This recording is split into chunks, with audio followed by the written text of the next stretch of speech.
We'll take a short break here. Still to come, a lack of supplies and perhaps misplaced priorities. So, I won't be doing, wala akong gagawin ngayong araw na to. We'll have a live report from Tokyo. I have this phone. It's an old phone which I use for my roaming. So what I'm going to do is I'm going to open it. Since it's broken, the power button is broken. So I'll try to dissect it.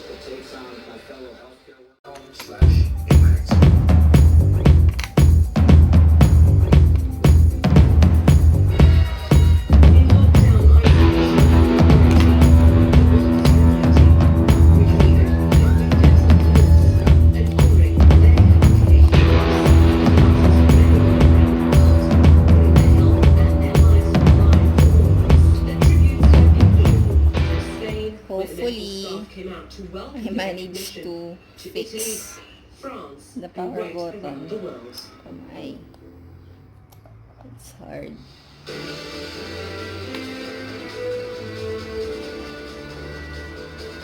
Because the first major election to be held amid the pandemic is winding down in South Korea. Voters are casting ballots for their parliamentary election with strict safety measures in place to protect their health. CNN's Paula Hancock is live in Seoul and joins us now. Good to see you, Paula. So.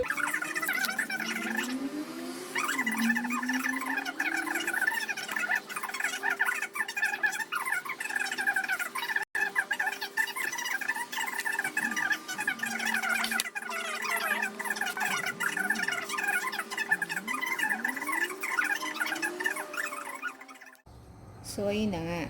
Sira ang power button. So, what I did is I get a piece of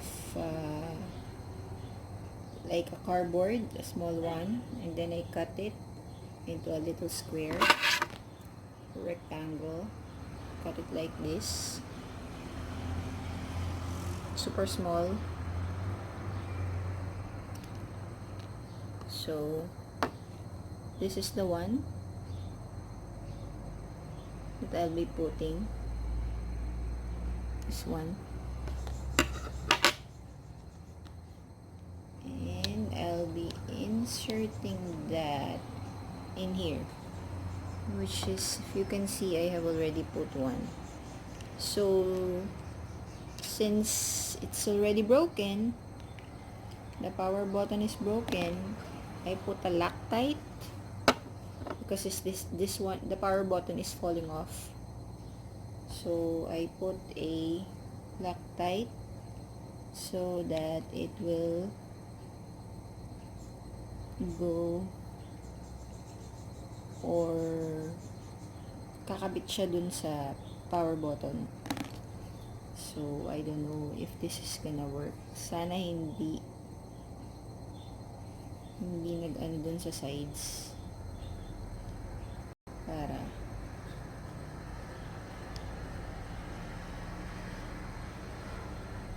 magpa-power on and off pa rin siya. Let's try. Okay. Power off. Let's try power off. Let's try power off. And power off. So let's try to open it.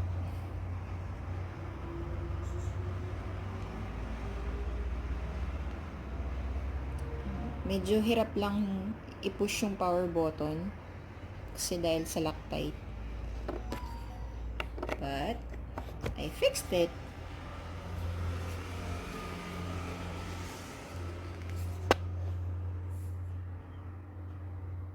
Fixed it.